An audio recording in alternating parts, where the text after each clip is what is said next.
Señora Presidenta, estimados colegas, querida y respetada familia Prat, en representación del Comité de Senadores de la Democracia Cristiana, queremos adherir a la conmemoración en este día, cuando ya se cumplen 40 años exactamente del asesinato del general, vicepresidente de la República, ministro del Interior y de Defensa Nacional y ex comandante en jefe del Ejército,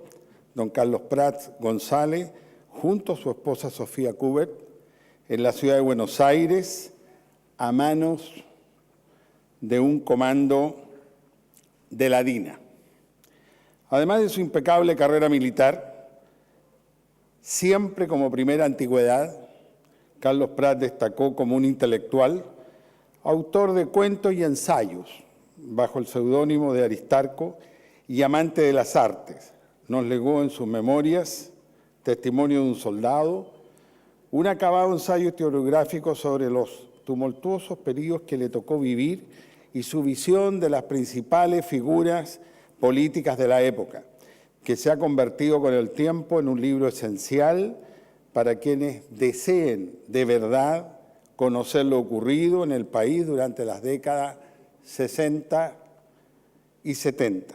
En el plano castrense, Prats fue el primer responsable del proceso de modernización del Ejército y tuvo a su cargo el esfuerzo por mejorar las rentas significativamente de los militares.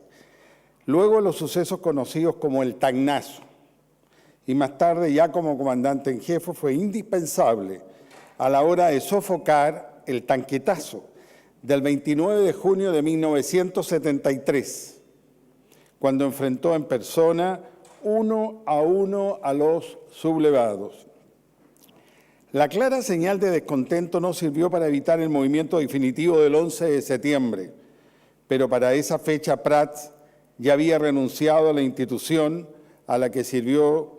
toda su vida. En esos 40 años el general Prats ha recibido el reconocimiento de la historia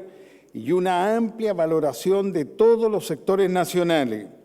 como uno de los más firmes defensores de la doctrina de independencia de las Fuerzas Armadas frente al poder político, superando con su ejemplo las difíciles circunstancias en las que se desempeñó como comandante en jefe del Ejército y las injustas críticas que le hicieron en su momento por colaborar con el gobierno de la Unidad Popular. Todo ello con el fin de evitar el golpe de Estado y encontrar una solución política a la crisis institucional que vivía en esos años el país. Una gran señal de reconciliación nacional en torno a su figura se produjo cuando el propio Ejército de Chile repudió en duros términos el asesinato de quien había sido su comandante en jefe, con motivo de la condena de los responsables del homicidio en julio del 2010. 7 de los 9 condenados eran oficiales de la institución. Se puede cuestionar la demora que demandó llegar a este acto, pero lo importante es que hoy en día nadie se atrevería a cuestionar la política de prescindencia política de nuestras Fuerzas Armadas, y eso es en gran parte la herencia que dejó el general Carlos Prats.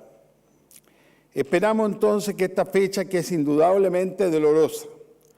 y debe mantenerse como vivo testimonio del grado de locura al que llegó nuestro país, sirva a las nuevas generaciones para comprender que el odio siempre termina siendo derrotado por la verdad y la justicia. Como Senado debemos rendir homenaje a la figura de este militar, agradecer a su familia los sacrificios que han debido soportar por su vocación de servicio a la patria y sobre todo tomar todas las medidas necesarias con la sabiduría que proporciona el tiempo para evitar que el odio vuelva a enquistarse en las relaciones de respeto que debemos mantener entre todos los chilenos. Al momento de cumplirse 40 años del alevoso homicidio del general Prats y de su esposa, el balance de la historia muestra claramente que su figura se agranda con el paso del tiempo, mientras se empequeñece la de quienes se atrevieron a atentar contra quien había sido la máxima autoridad del ejército. Esa sola circunstancia debería servir como marco de honor a su nombre y como reafirmación de la permanente validez de la doctrina profesional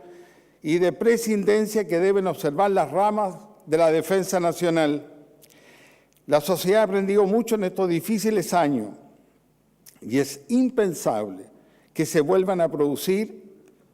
abominaciones como las que se vivieron en ese periodo. El sacrificio de Carlos Prat debe ser un recordatorio, un ejemplo y un modelo de compromiso con el país de todos, sin excepción. Muchas gracias.